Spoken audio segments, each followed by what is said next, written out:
Dalawang testigo ang sumalang sa ikangay witness stand sa patuloy ng pagdinig ng petisyon ni Janet Lim Napoles para siya ay makapagpiyansa.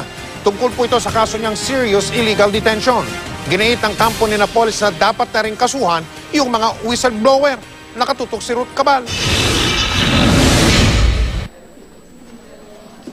Umiiyak na kinuwento sa korte ni Gertrudis Luy, ina ng whistleblower na si Benhur Luy, ang lungkot, pag-aalala at takot ng kanilang pamilya nang di raw nila nakasama sa unang pagkakataon nitong New Year sa Zamboanga si Benhur. Nang makausap raw kasi niya si Janet Napoles na kinasuhan ni Benhur ng serious illegal detention, ang sabi raw nito nirehab niya sa isang kwarto si Benhur dahil may kasalanan daw ito sa kanya.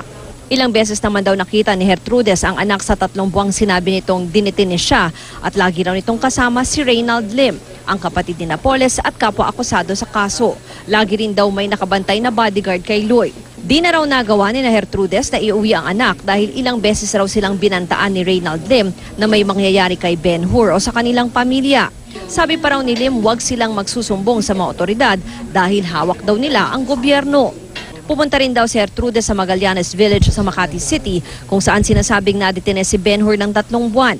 Nagbabaka sakali raw sila na matutulungan sila ng isang Monsignor Ramirez pero di raw nila nakita roon si Benhur.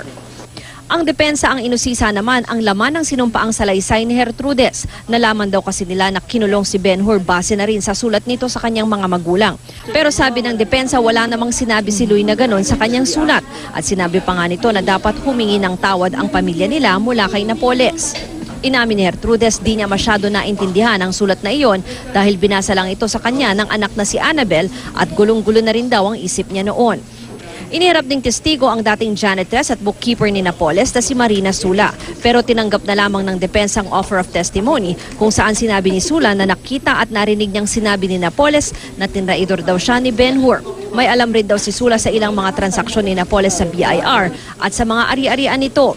Di man nakapagsalaysay sa korte, kumpiyansa raw si Sula sa kahihinat na ng kaso laban kay Napoles. Ayaw niya na rin munang magkomento sa panawagan ng depensa at ng ilang akusado naman sa pork barrel scam na kasuhan rin silang mga whistleblower. Magsasabi ako ng totoo kaya hindi ako kinakabahan. Sabi nga nila, kung ano ang totoo lalabas at lalabas. Sabi rin ni Sula sa mga nalalaman niya sa mga ari-arian ni Napoles, posible raw nagamit lang ang pangalan ng anak nitong si Jean sa pagbili ng isang property sa Amerika. Una nang sinampahan ng reklamong tax evasion ng BIR si Jean. Ang pagkaalam ko po, pinangalan sa kanya. Wala na ba pong capacity si Jean Catherine dahil estudyante lang siya sa States. Gaano karami itong mga properties na sinasabi niyo po? Marami. Ano yun, ma'am? Lote, bahay, mga sasakyan? Lote, mga bodega, house and lot, mga condo. Dito lang yan, ma'am, sa Pilipinas? Meron pa rin sa States. Sa ibang bansa. Sa hearing din kanina, sabi pa ni Gertrudis Luy, lagi raw binibida ni Napoles na nabili nito ang isang property sa Forbes Park ng 250 million pesos.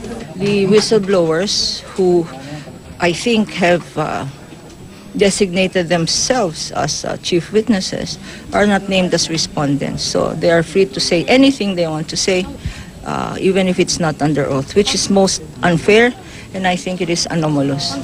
Sa October 25, nakatakdang isa lang bilang huling testigo ng prosekusyon si Benhur Luy dahil yun na nga ang huli sanang araw ng hearing para sa mosyon para makapagpiyansa si Janet Napoles, humingi ng extension at pinagbigyan naman ng korte ang depensa na maipresenta yung 3 testigo nila. Mangyayari ang hearing na yan sa October 29 at 30. Ruth Cabal, Nakatutok, 24 Oras.